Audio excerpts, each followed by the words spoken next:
আসেন দেখেন খেলা হবে। গোলের স্থান নির্ধারণ করো, তারপর রেফারি কে হবে নির্ধারণ করো, তারপর খেলা হবে। এখন টেস্ট, ফাইনাল তো হাসর ইনশাআল্লাহ। বাড়াবাড়িটা আমাদের পক্ষ থেকে হচ্ছে না, তাদের পক্ষ থেকে হচ্ছে।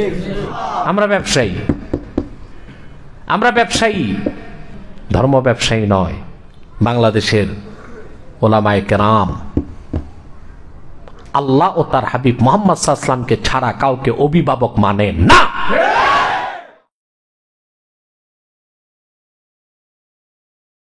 আসেন দেখেন খেলা হবে। বলা হচ্ছে খেলা হবে, খেলার মাঠ কোথায়? রেফারি কই? আমাদের সাইডে তো গোলকিপার একজন থাকবে, দুইজন থাকবে, তিনজন থাকবে, গোল দেওয়ার একটা বাউন্ডারিও থাকবে। কিন্তু আমরা যাদের গোল দিব ওদের তো বাউন্ডারি নাই। ফলাফলকে নির্ধারণ করবে রেফারিকে। এতটা ভারসাম্যহীন উস্কানিমূলক বক্তব্য মানুষ নেতাদের কাছ থেকে আশা করে না। আমি বলবো উলামায়ে কেরাম হচ্ছে বাংলাদেশের সুপার ফোর্স, এর উপর কোনো ফোর্স নাই। হম্বিতম্বি যারা দিচ্ছেন মনে রাখবেন, হম্বিতম্বি দিয়া গাদ্দাফি কতদিন ছিল, হম্বিতম্বি দিয়া হোসনি মুবারক কতদিন ছিল। হম্বিতম্বি বেশি দিলে আল্লাহর পক্ষ থেকে খুব দ্রুত বিচার চলে আসে। আল্লাহর হাবিব মুহাম্মদ সাল্লাল্লাহু আলাইহি ওয়াসাল্লামের প্যারা উম্মত মজলুম উলামায়ে কেরামকে চোখ রাঙাবেন না। আমার আল্লাহর কাছে এমন অদৃশ্য অস্ত্র আছে, একটা না দেখছেন করোনা, তারপর আল্লাহ তাআলা কোনটা পাঠান আপনাদের তো হুঁশ জ্ঞান নাই। আল্লাহর রহমতে বেঁচে গেছেন। গোড়ার ডিমের কি প্রযুক্তি আছে আপনাদের? ইউরোপ আমেরিকা করোনাতে বিপর্যস্ত হয়ে গেল, বাংলাদেশ বেঁচে গেল কেন তা খুঁজে দেখেছেন? যেখানে বিশ্ব স্বাস্থ্য সংস্থা বলেছে বাংলাদেশে করোনায় 6 থেকে 10 লক্ষ মানুষ মরে যাবে, সেখানে এখন পর্যন্ত মাত্র 6,000 সামথিং, 6,500 লোক মরেছে। এত বড় রহমত কেন পেয়েছেন? বাংলাদেশ মসজিদের দেশ, বাংলাদেশ আউলিয়ায়ে কেরামের দেশ, বাংলাদেশ ওয়াজ মাহফিলের দেশ।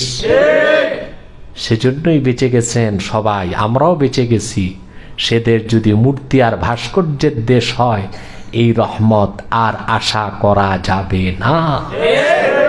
কারণ আমার প্রিয় নূর নবী মুহাম্মদ সাল্লাল্লাহু আলাইহি ওয়াসাল্লামের হাদিস, যা সহিহ বুখারীতে এসেছে, মুসলিমে এসেছে, লা তাদখুলুল মালাইকাতু বাইতান ফিহি কালবুন আও সূরাতু তামাসিল ওয়া ফি রিওয়ায়াতিন সুওয়ার ওয়া ফি রিওয়ায়াতিন তাসাওয়ির।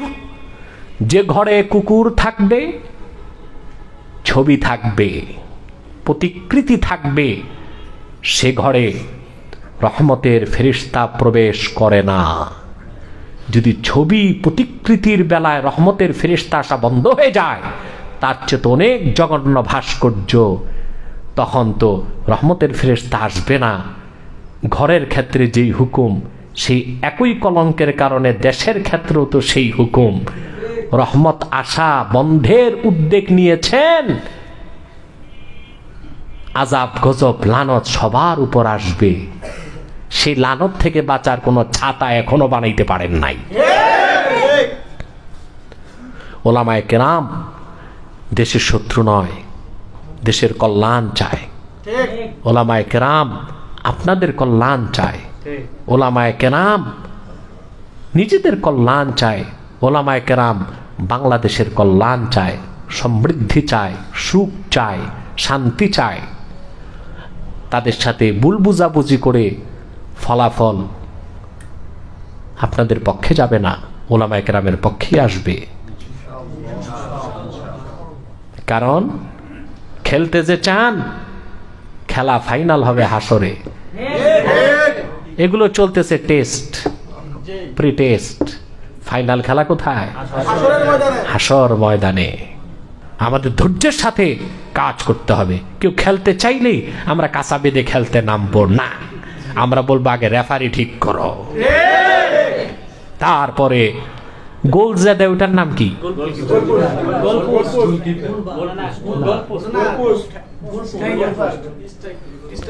আরে কন্যা গোল ঘর, হ্যাঁ, গোলের ঝুড়ি, গোলের ঝুড়ি, বলের ঝুড়ি, গোলের ঝুড়ি, ওটা ঝুড়ি তো।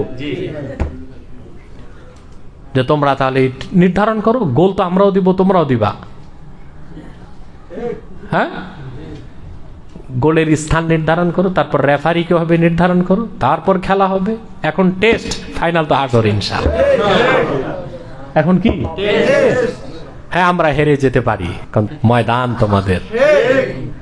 আমরা অসহায় মজলুমরা খেলতে যদি নামিও ধরে নিলাম আমরা হেরে যাব, মনে রেখো মুসলমানের অভিধানে পরাজয় নাই, বিপর্যয় আছে সাময়িক, বিজয় তো তার ইহকালেও পরকালেও। অনেকে এখন ওলামায়ে কেরামকে ধর্ম ব্যবসায়ী বলতেছে, তারা কোরআনের আয়াতের অপব্যাখ্যা করছে, আমার নবী মুহাম্মদ সাল্লাল্লাহু আলাইহি ওয়াসাল্লামের হাদিসের অপব্যাখ্যা করছে, যে কোরআন বলেছে লা ইকরাহা ফিদ্দিন, দিনে কোনো বাড়াবাড়ি নাই। আমরা তো বাড়াবাড়ি করছি না, বাড়াবাড়ি তো তোমরাই করতেছো। আমরা তো হিন্দুদের পূজা মণ্ডপে যে বলতেছি না মূর্তি সব ভাঙ্গো, এটা তো এখনো বলতেছি না।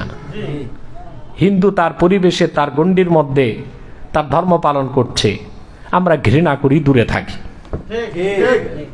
কিন্তু ইসলামের লেবাস ধারণ করে মুসলিম পরিচিতি দিয়ে সেই মূর্তি ও ভাস্কর্যের অপবিত্রতা মুসলমানের মধ্যে সম্প্রসারিত করা, সেটা বরং তারাই ধর্মের সাথে বাড়াবাড়ি করছে। বাড়াবাড়িটা আমাদের পক্ষ থেকে হচ্ছে না, তাদের পক্ষ থেকে হচ্ছে। এটা তারা কি উপলব্ধি করতে পারে না? রাষ্ট্রীয় পৃষ্ঠপোষকতায় কিংবা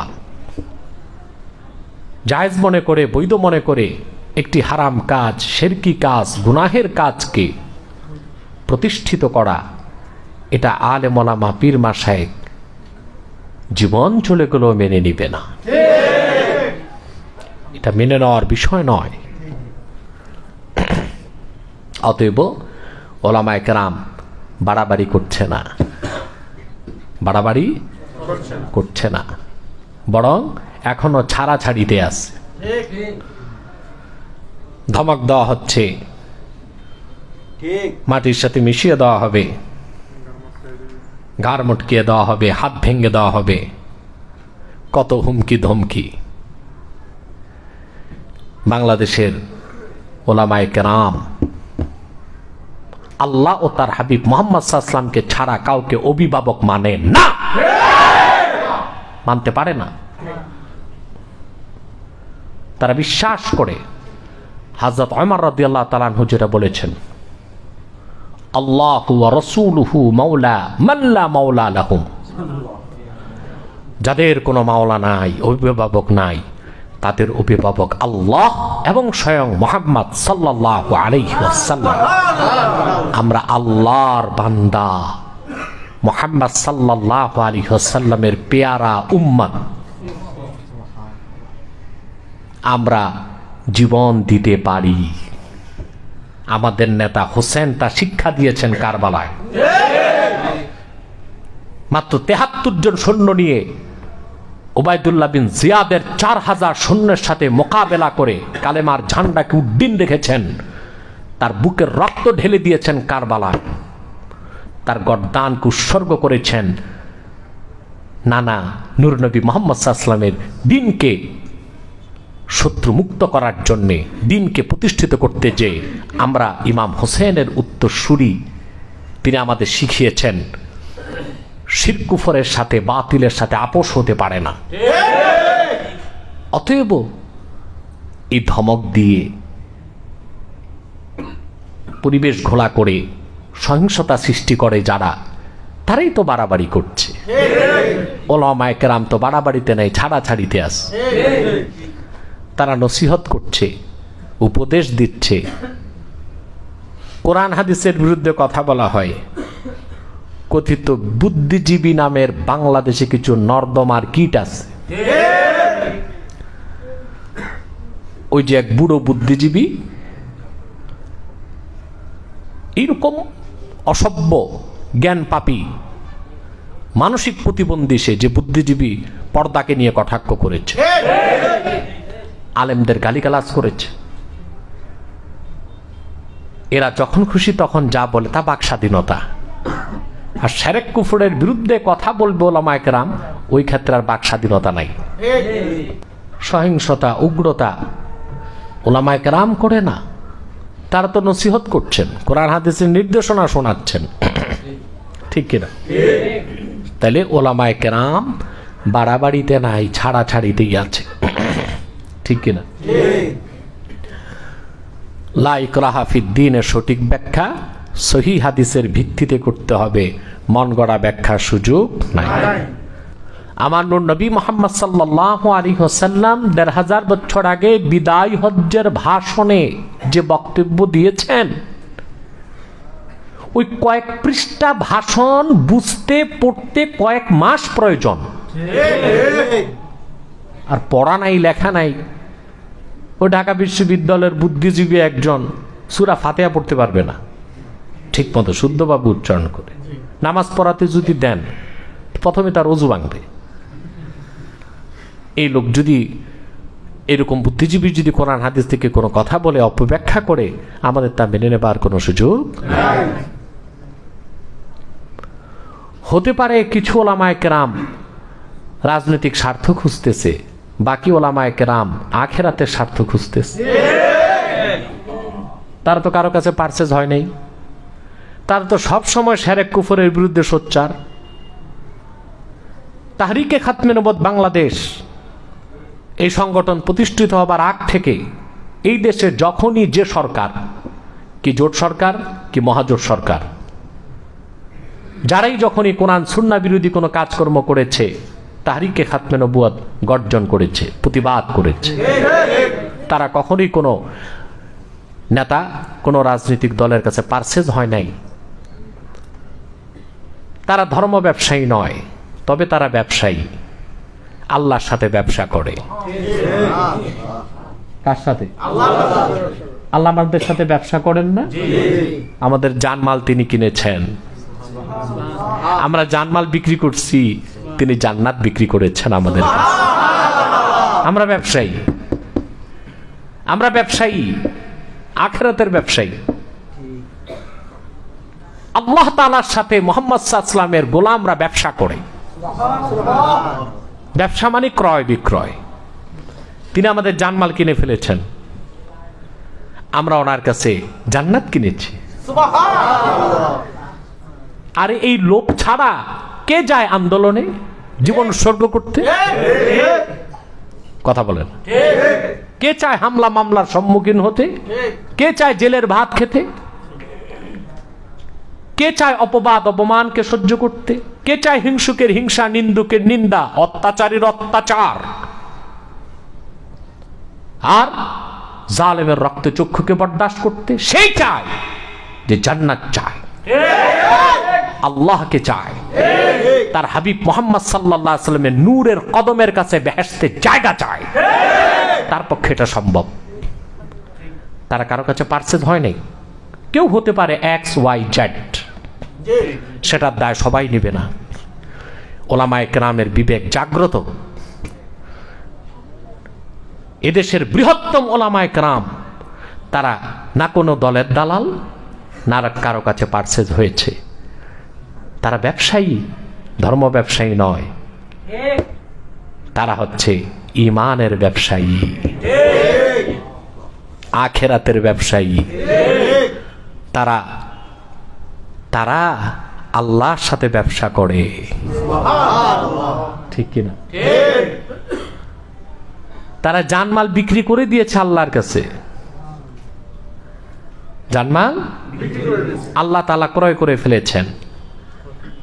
আল্লাহ যেটা তাদের দিবেন সেটার অপেক্ষায় তারা আছে।